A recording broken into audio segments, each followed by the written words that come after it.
you been surprised at all at the way your group has sort of been able to, I don't know if seamlessly is the right word, but kind of go through the year and you guys are trying a lot of different things, doing a lot of different things. There's been really no issues or hiccups at all across the board? I'm not surprised by it. I mean, I think it's just, I think they've matured. I think they're aware of the things that we need to constantly work on. I think the guys do a really good job of honing in on, like, here's what's important tonight, but here's what's important for the next 5 games. Here's what's important, 2 months from now. And so if you can live in that space of having that understanding, it kind of gives you a little bit of room to work with. But I think the guys have been great with their open-mindedness, but they haven't lost their competitive nature. I think that's important. You've talked throughout the years in terms of like empowering these guys on the floor, making sure their like basketball IQ increases so they can like identify situations, identify coverages, get themselves out of those.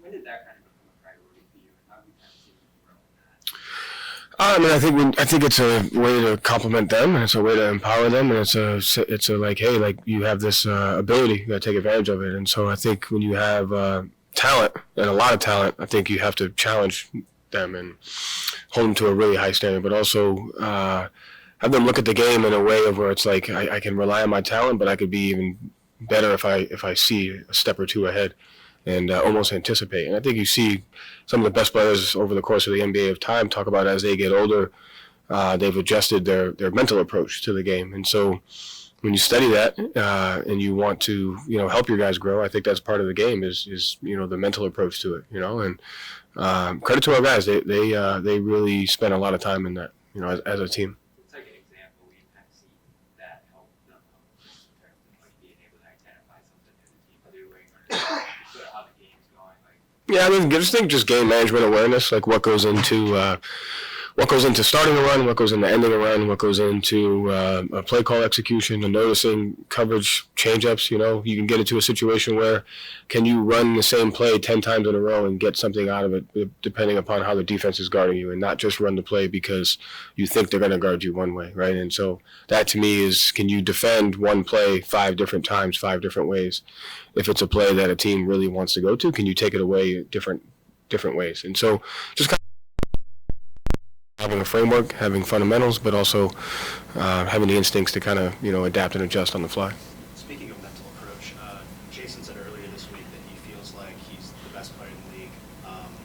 How much do you appreciate that he has that self-belief in him, and how much, if at all, is that different from what you've seen from him in the past? You should think that. I think that's important, having that balance. Also, the fact that he says it, but backs it up with his work ethic, his professionalism, his teamwork, his coachability. So, like, all those things go into that. So, I think it's important for him to think that way. And so, just seen, ever since I've known him, I've seen a level of consistency in how he approaches every day, how he approaches games, practices, film sessions, and his, off the court stuff too. How has Jeff been helpful with you this year, like a sounding board or resource? No.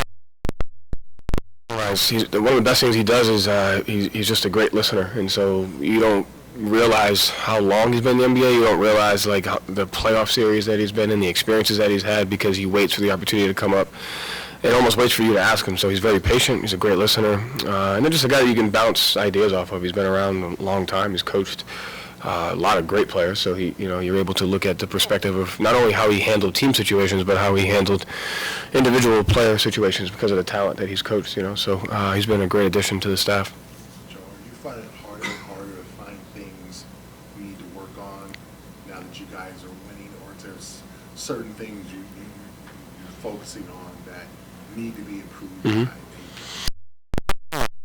I think you have to live in that space. I talked about it today. You can't relax too much on a win, and you can't overreact too much on a loss. And so you just have to find there's 10 to 20 possessions every game, whether you win or lose, that you got to get better at. And you just got to continue to focus on those things. And so we watch those possessions, and we enjoy the win for a little while. We don't overreact to the loss for a little while, and then we just get back to that space of here are the 10 to 20 clips. We got to get better at those. And they change from time to time. And then each game presents some things that we may not have either anticipated or we may not have worked on yet.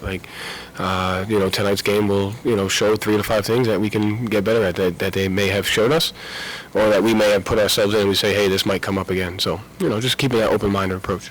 Joe, last question.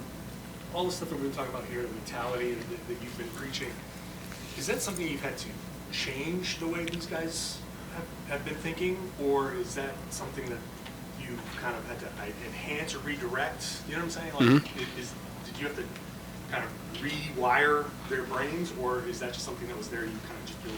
No, I think it's definitely built on it. Like, they're smart players. They've been smart players for a long time, so I think it starts with them. But I also think it's how I find my niche of, like, what my coaching identity is and where I like to flock to as far as the relationship we're going to have with your team and how you want to coach them and how you want to go about running, practices and games and, scouting reports and stuff like that. So it's a combination of it matches their personality, and it's kind of the way I enjoy thinking the game. So it's been a good relationship building with them.